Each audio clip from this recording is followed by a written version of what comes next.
Recently, I challenged Andrew Knack on wasteful fiscal decisions he and council had made, like spending $80 million on electric buses destined for the scrapyard. I'm Dr. Omar Mohammad, and I'm running for mayor in the next municipal election. I'm Andrew Knack, and I'm also running for mayor in the next municipal election. Andrew versus Omar, round one.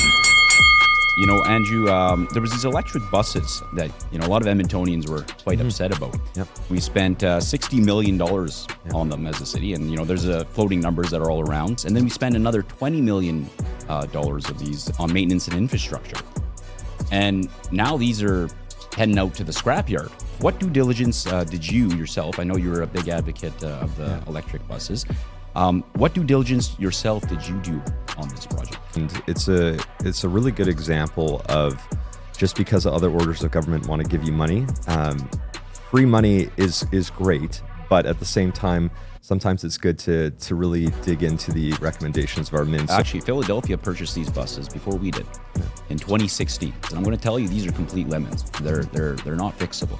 Given that there was only 199 of these sold, I mean, that's like some pretty gross negligence, as far as I'm concerned, being an Edmontonian. So this actually made me pretty upset. We wasted a whole bunch of taxpayer money that's not ours, a significant amount of taxpayer money, and now we've got all these buses that we got to get rid of that are all now going to be destined for the scrapyard. It says it's easy to spend other people's money. Would you agree, money, especially when it's not yours, Andrew?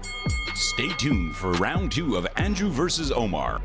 Knack and the city wasted $80 million of your tax dollars on electric buses from a U.S. company that's now bankrupt.